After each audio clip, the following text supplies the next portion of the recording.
Hello, I'm Danette F-M and welcome to Season 2 of Adapt with Danette F-M. This season we're focusing on collaboration and problem solving, and I'd love to welcome Jez FM into the conversation as well. Hello, everybody. Yes, I am the podcast producer of this show. Very exciting. And I'm also the son of Danette. Danette, you've been working in the adaptability space for ages, but we want to highlight that people can go pick up your book, The Adaptable Leader, right now off your website or wherever you want to get your books. So the links are available in the podcast description. Awesome. Thanks, Jez. And very excited for this series because we've interviewed people from across the globe around collaboration and problem solving. And often what you find in an interview is they focus on one or the other, but sometimes they focus on both. So our first guest in this season is Lisa Carlin, and Lisa Carlin comes with a wealth of global experience, including working for big consulting firms such as Accenture and also McKinsey. And so what I love about that is she brings some of the rigor that she learned through those consulting firms into the conversation as well around problem solving. Absolutely. And Lisa Carlin is a big fan and a big friend of the Magical Learning podcast and has been on twice. So we'll link those episodes as well. Highly recommend if you love this chat, go check out the additional ones because Lisa is fantastic. She is. Yes. Now, I wanted just before we get into the full conversation, which Lisa really lays out beautifully, the topic is human-centered change. So did you have any sort of thoughts on just human-centered change before we dive in? What I love about this approach is that it recognizes that literally all change involves people. And so people will say, oh, I'm changing a system. And it's like, well, actually, you've got end users who are going to have to adapt to this change. So it's always focusing the change on the people, bringing the people along for the journey and making sure that they understand what's going on. So it's easier to implement and transform organisations depending on the change. So it's very much people focused. Absolutely. Well, I'm sure people are raring to listen to this episode. It's amazing. So I think we should probably just jump right into it. What do you think? Sounds awesome. Enjoy, everyone. Hello, everyone, and welcome to Adapt with Danette FM. This is Season 2, where we're talking about collaboration and problem solving. And today I am super excited to have my dear friend Lisa Carlin on today's podcast to talk about this topic. Now, Lisa, people may not have met you before. You've been on the Magical Learning podcast, but not the Adapt with Danette FM. I'd love for you to introduce yourself to our listeners and potentially viewers as well. Thanks, Danette. It's lovely to be here. So hello, everyone that's listening. I specialise in accelerating strategic projects. So that's what I've done my whole career. I started off growing up in South Africa under the apartheid regime, and I think that's sort of influenced the work that I do and the way that I work because I guess the thing that sort of stood out to me growing up is just the unfairness of it all. And it's made me super aware of people that don't have a voice in the workplace. And so really trying to give a voice to people that don't have one and making things better. Just transformation is really, nothing worked growing up. Nothing worked well. And it's continued to be like that there. So I guess transforming and making things work better is a passion for me. So I started out in systems at Accenture in South Africa. I went over to the US, lived there for 2 years, worked for McKinsey, so doing some strategic consulting work, and then came to Australia and worked for a boutique change management organization. And I'm telling you a little bit about my background because when I talk to you about innovation, you'll see how that background actually influences the way I look at innovation and problem solving. It's influenced me quite a bit. So I've run over 50 of these sorts of transformation programs in different businesses, large and small. And I've been on my own as an independent since 1999. And enjoy that and really work with leaders and program teams to mentor them so that they can accelerate what they're doing and accelerate their impact. I also run a membership called the Turbocharge membership, And that's a place where folks who really want to accelerate and fast track their strategic projects, they can come and get all the frameworks and tools to become future ready. And I've also got a newsletter. So that's 7,000 business leaders around the world are now signed up. So yeah, that's me. So good. And Lisa, I was thinking one of the stats I often quote comes from McKinsey around how many business transformations fail, and it's at least 70%. And so for people to learn better ways of doing this, it can only be like create better value in organisations and things like that. So super important what you're doing. And obviously people need to reach out and learn a bit more about you too. And we'll share those details towards the end of this podcast. But thank you so much for joining us today.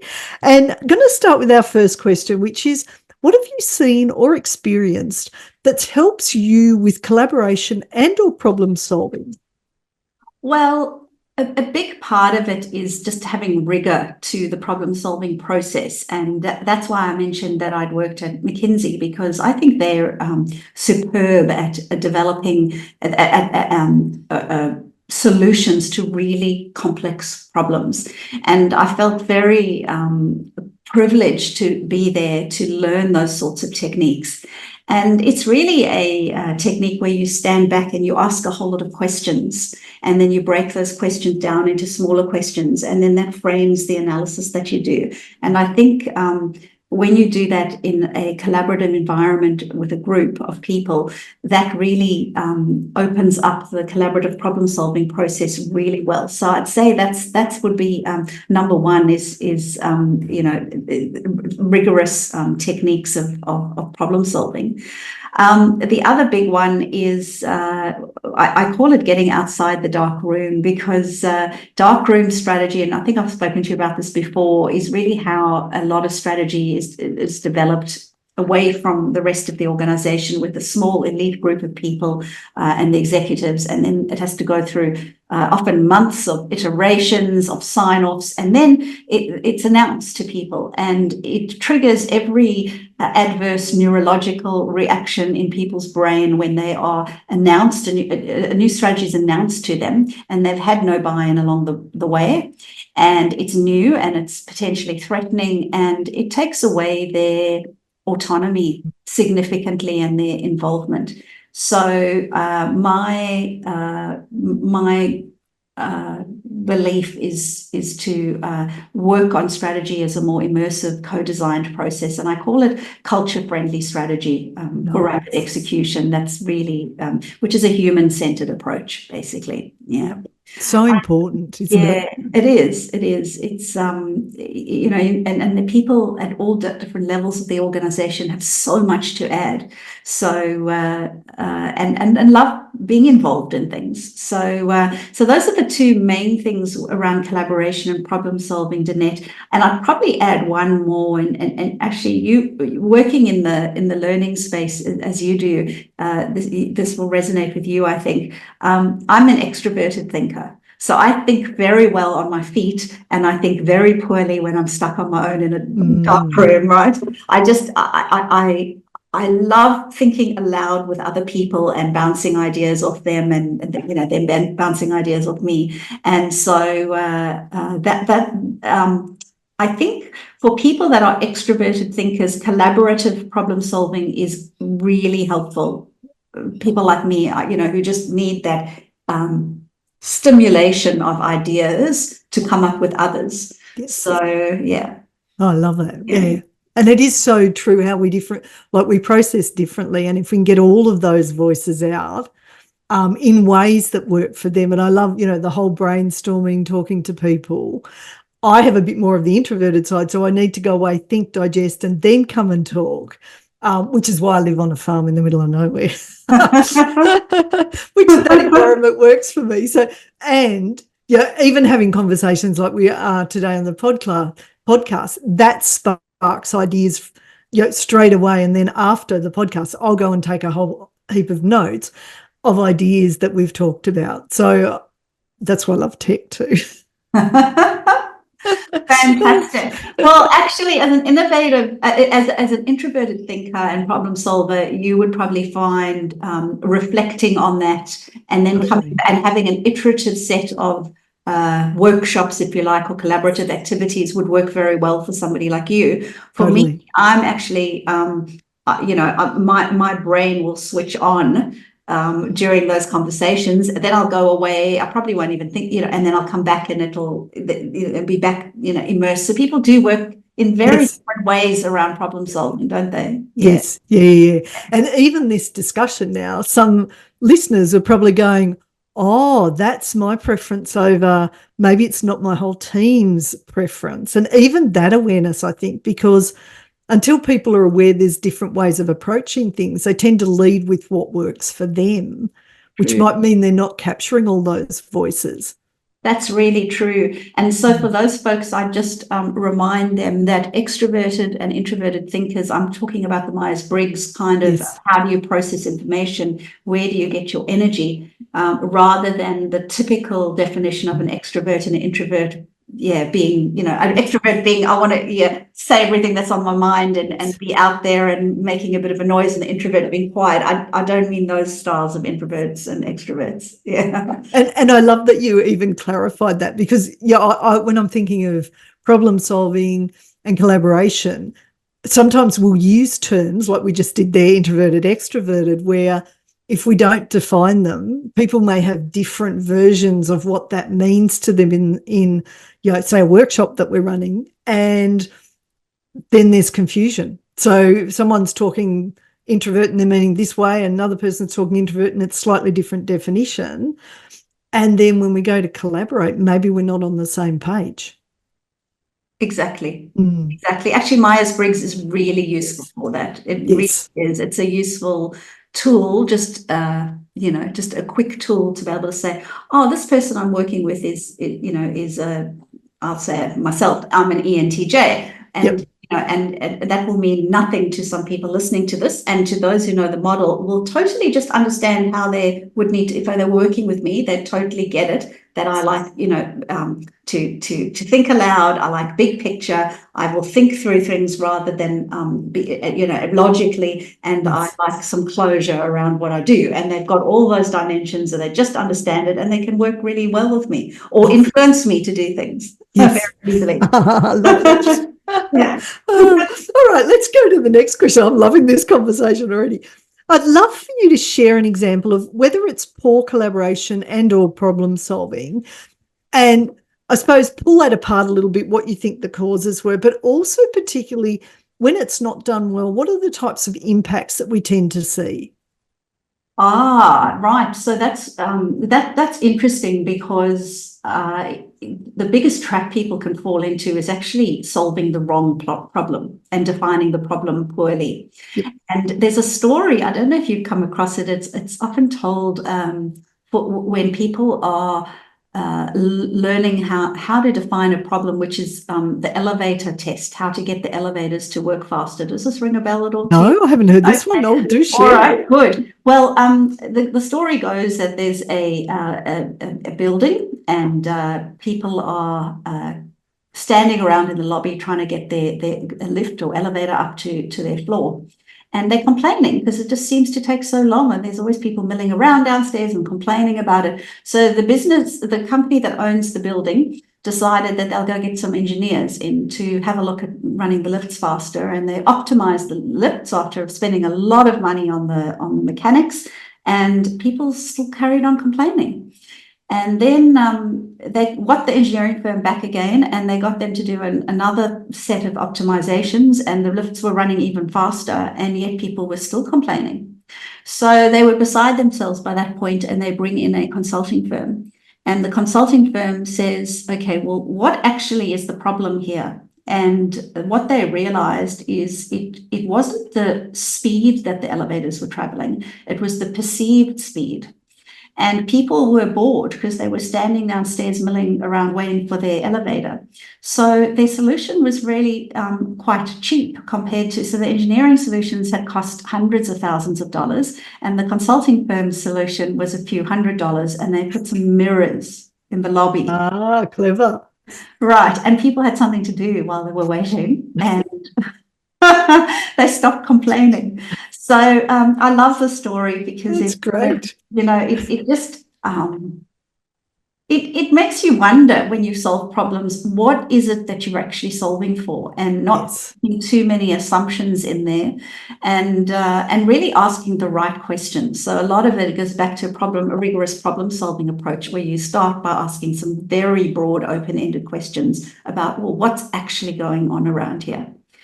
So, that's one example of initially being, very poor problem solving and just jumping into solution mode too quickly. The design thinking have a lovely shape around what they teach, which is called a double diamond shape. Nice. And what it does in the beginning is you open up your decision making and make it divergent before you converge on something too quickly. So really open-ended, divergent problem solving. It's like back to brainstorming 101. Don't rule anything out initially. Don't say, oh, that's a rubbish idea to your colleague that you're collaborating with, because you never know that it could be just that one person in the room that's seeing things differently, and you might just have this whole other amazing solution there. Can I would you like another example? Of course. Love this conversation. There's one where I was asked, so I mentor different executives in usually in the tech industry, and they are partly almost like an outsourced strategist and or a transformation officer, so kind of helping them think through strategy and execution. And they had asked me, they needed to downsize, this was a couple of years ago, and I just think it's an interesting one. They asked me how they could downsize their sales team by about 10 people, because there was too many salespeople for this particular business. And I started talking through with them, and I realized that they'd actually asked me the wrong question in the mentoring session. So you're nodding because you're also mentoring people, aren't you? Yes. Yeah. What sort of mentoring do you do, Danette? A lot with family business owners. So often second, third generation who are trying to navigate not only family, but also running businesses together. And they're big global businesses, so there's lots of money involved as well. So, just even the whole idea of asking better questions or asking the right question is super important, because otherwise you go down a rabbit hole you don't need to. So I'd love to hear more about yours. Tell me more about this. Well, that's interesting, because that's your background, I suppose, in financial accounting background would help you hugely for that. Well, they'd asked the wrong question, because what was happening in the business is that there weren't sufficient leads coming in from the marketing area to the sales area. So they didn't really need to downsize their sales area. What they actually needed to do was to increase their lead generation. And so we brainstormed some ideas about how they could put some of their salespeople into temporary marketing roles to actually go to some conferences and to do some work on LinkedIn and to do some networking work and to actually generate a whole bunch of leads, and hire some professional marketing folks for outbound marketing campaigns. And they did that, and then over time the balance was restored, and those extra 10 people were just as busy as they needed to be. So because some people can take a long time. Companies hire and think about hiring and firing too quickly, and it takes a long time once you've hired somebody to get them up to speed properly so they can contribute to your business. And salespeople, particularly, once they understand your business, some of those folks you want to keep for a while. You don't want to lose them and have to start from scratch. So what could have been a very expensive decision turned out to be the right one, to keep the sales folks, redeploy them for a while, and then hire someone in marketing. But the question was not in the scope of the question. Yes. Yeah. Lucky they had you on the team then to be able to go, let's actually look at whether this is the problem we should be solving or not. Yeah, well, that's why I love that sort of thing. So I guess my advice with folks would be to always take a step back Nice. when you're problem solving, and look at the broader context about what's going on. And it was that company, with the elevator that owned the building, what was actually going on there? Well, it wasn't the lift speed, it was the people that were standing there bored, Yes. Yeah. Yep. And I'm reminded, business is all about people. Change is all about people. So even if we're doing something that's a system change, it's still ultimately people involved. So broadening that is a really good idea too. So I love how both those examples, really great examples. So love it. All right, this next question, Jez, who you met on the Magical Learning podcast, he actually added to this, and I think it's made it a richer question. So his question was, based on your experience, what tips do you have for others, including young people? Because there'll be people just starting out who want to develop their problem solving and collaboration skills. There could be people who've been in the workplace for a long time. But I know with all of your wonderful experience, you've probably got some great tips to help people who are starting out through to people who are later in their career.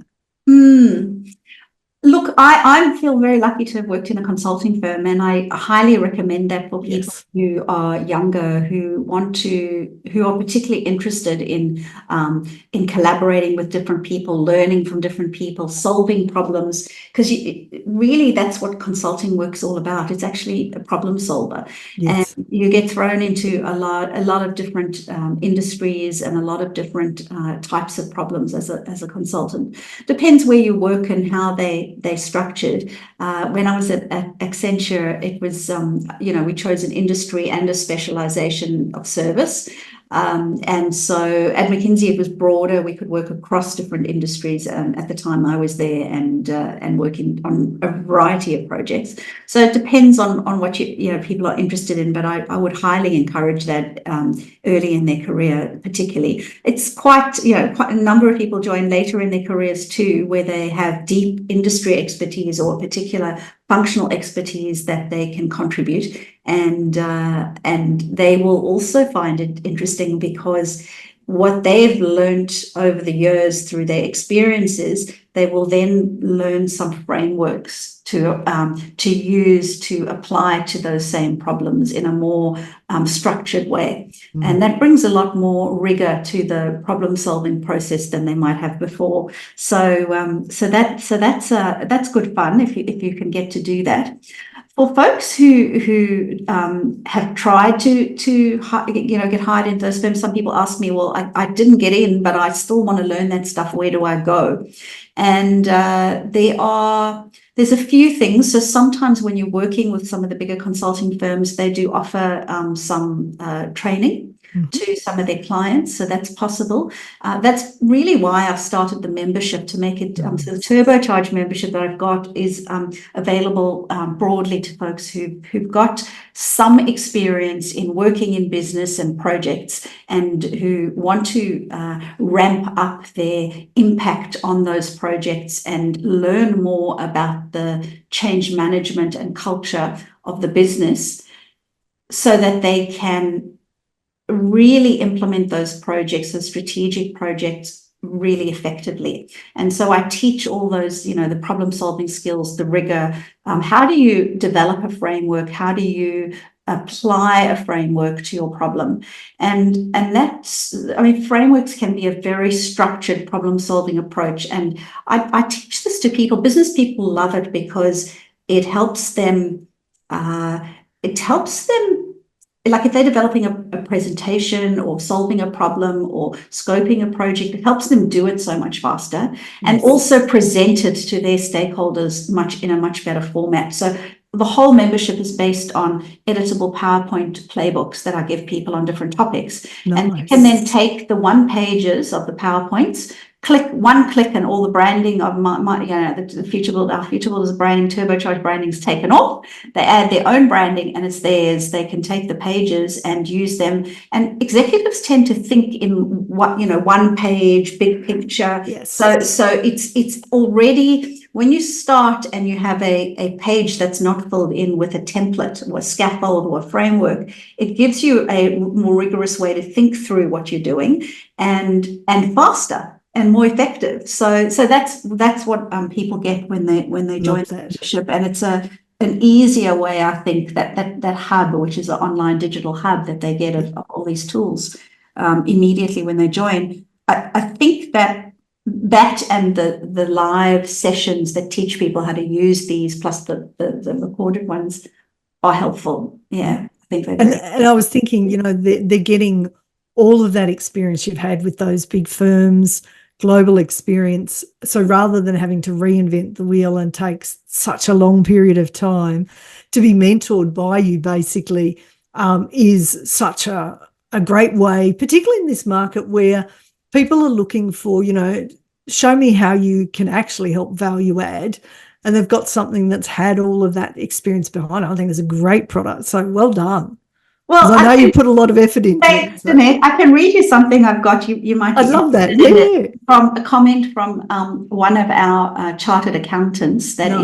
So she's working on finance projects, and so she's a typical person, right, that you would have in the membership. I've got a number of finance and IT people. So they want to learn how to be better at their projects, but they don't want to do a project management or change management course because they're not a project. They don't do it full time. They do it as part of their business as usual.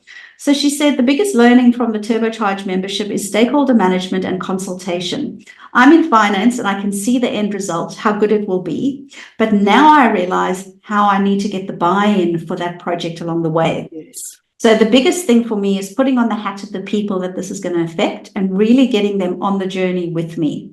I didn't know what I didn't know until I started doing this. So it's so many people who are working on projects and they're technical experts and they never taught how to do this properly. So it just opens up another whole world. Yep. And, I love that bit that she said about the stakeholders, because the amount of things I've been on the other, like receiving end, where someone's gone, we've got this great idea, blah, blah, blah, blah, and then they come back and go, we can't do it because we didn't talk to the main stakeholder. It's like, how could you not know that? But if you're sitting in a role where you've not really had to think about the multiple stakeholders and the influence and the impact they can have if they don't have that buy-in, super, super important. And, from that McKinsey, 70% of transformations fail. And I've heard for IT projects, it's up at 95%.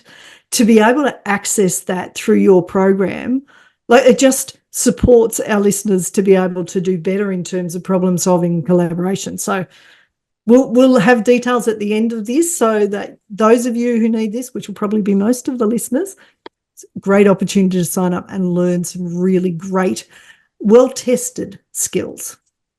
Thanks, Danette. Oh, you're welcome. I always loved this topic for me is like my jam. I love collaborating with people, love to take really complicated stuff, help people simplify it and come out with something that is workable. Yeah. So, and I know you love that too, Lisa. So I do. Kindred spirits. I do.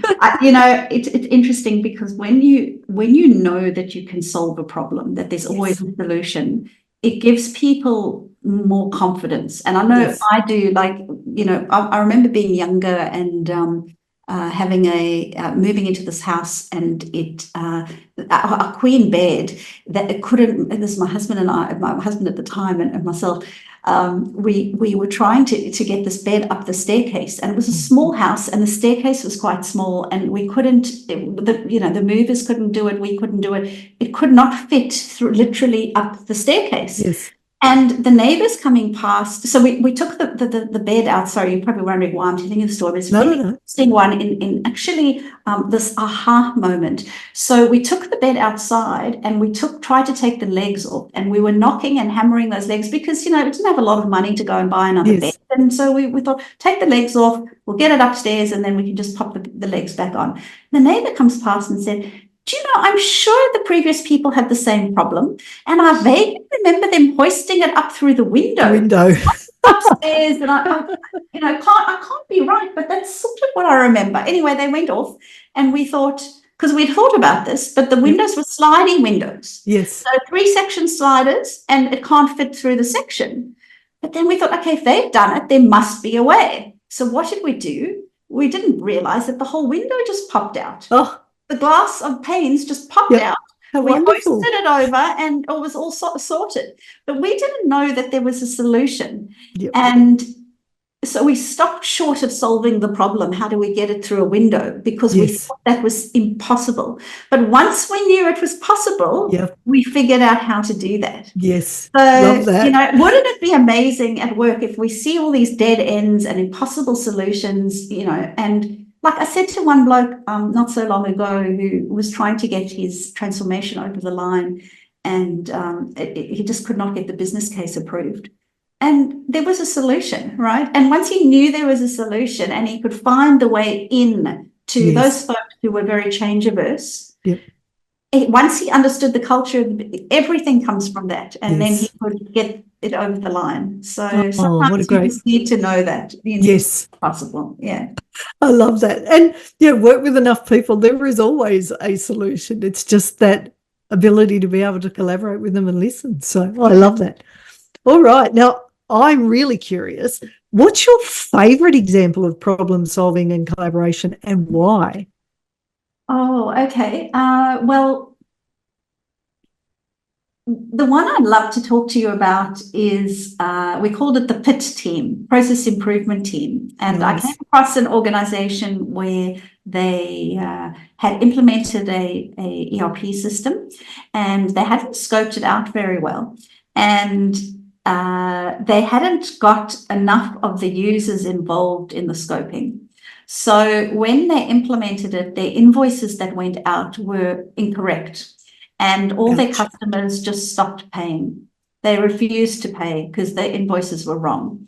And there wasn't just one wrong thing, there were a few wrong things. And so by the time they called me in to help them figure out what was going on and try and help them put the project back on track, they had hired heaps of different project managers and IT people, and they were all running in circles, some of them trying to fix the problem and issue correct invoices, some of them trying to fix the root cause, and they were all scrambling over themselves.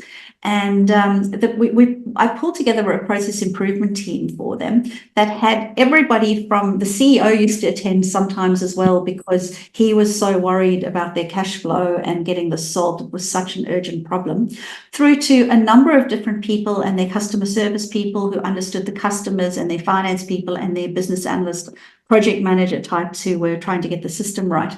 And it was a lovely cross-functional group who had for the first time came together in a forum where they could problem solve, you know, using a whiteboard and being able to map out what some of those processes were that had gone wrong and some of the elements with their invoices, and be able to prioritize things. We had a more structured process for resolving things, and it all came good, and there were system changes, and it all worked out beautifully. But literally when I came in, the finance, the CFO was off work with double pneumonia, and you know, people that were just working insane hours, and the grief was just, you can just imagine you know, an ERP gone wrong and a cash flow nightmare.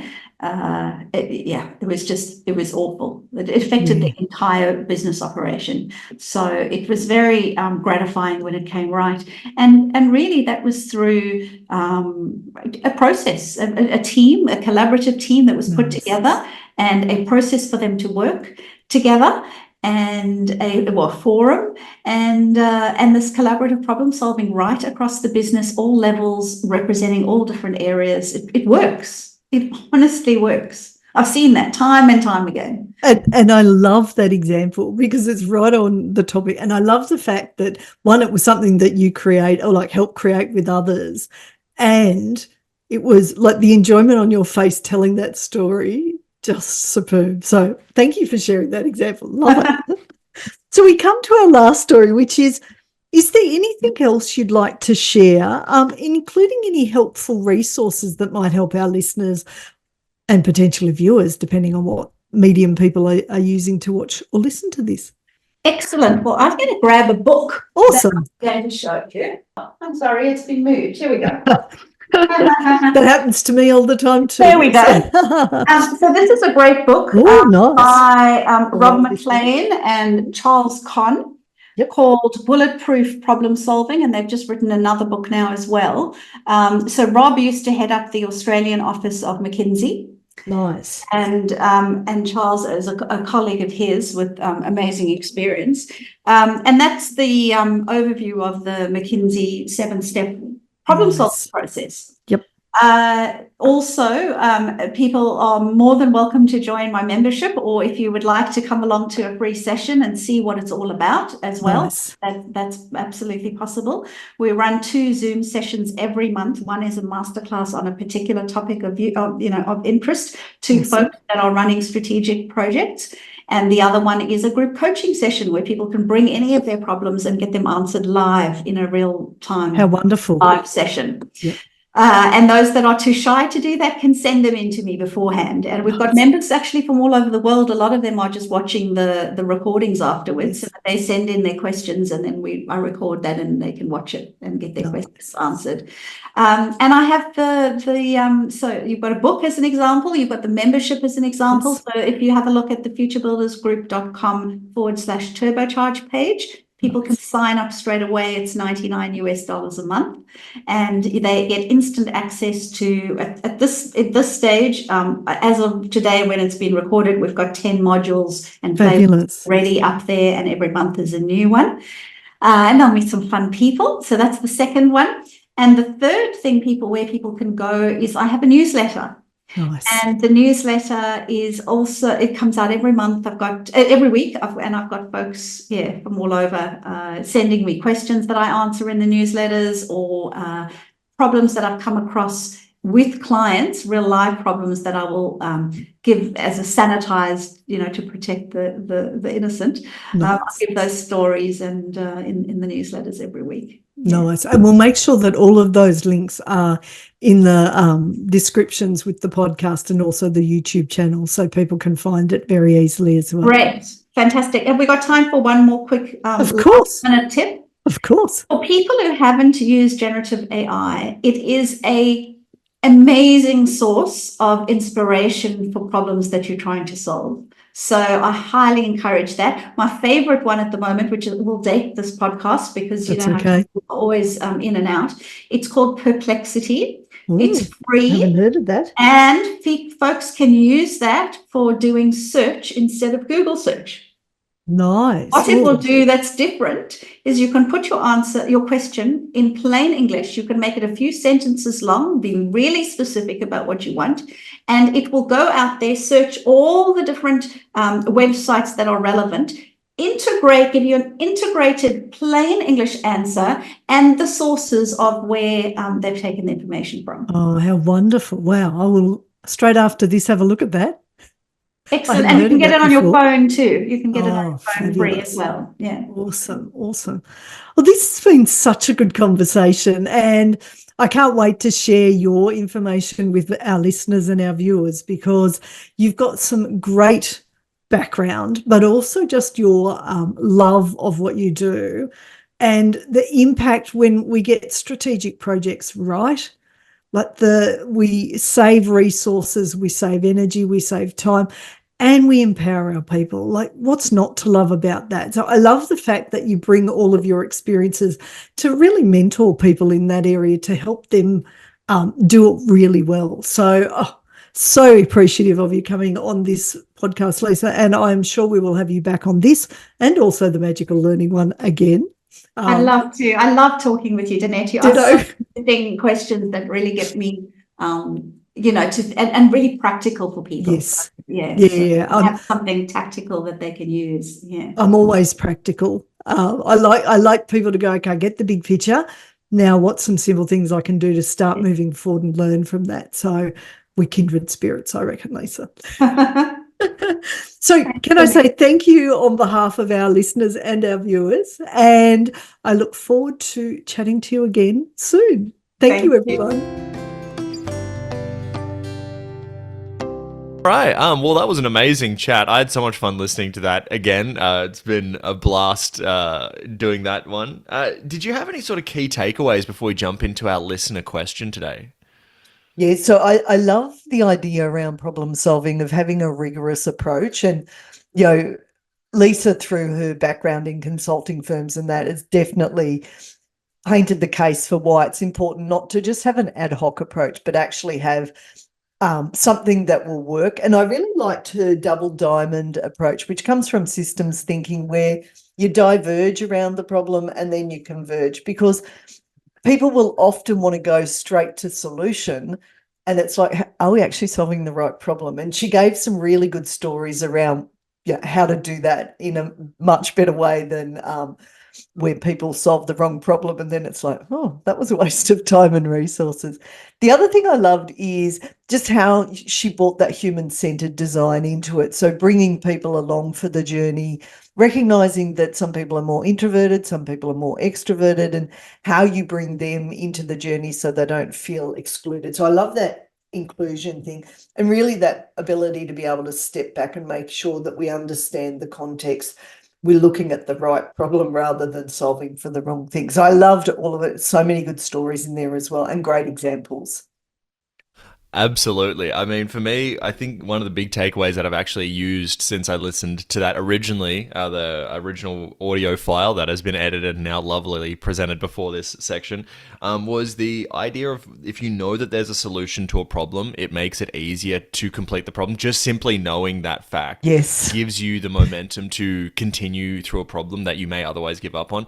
I've been trying to hack my brain a little bit and use that and just say, there is a solution here. I know it. I just have to find it, and it does make some problems a little easier. So I thought that was a really good takeaway from Lisa.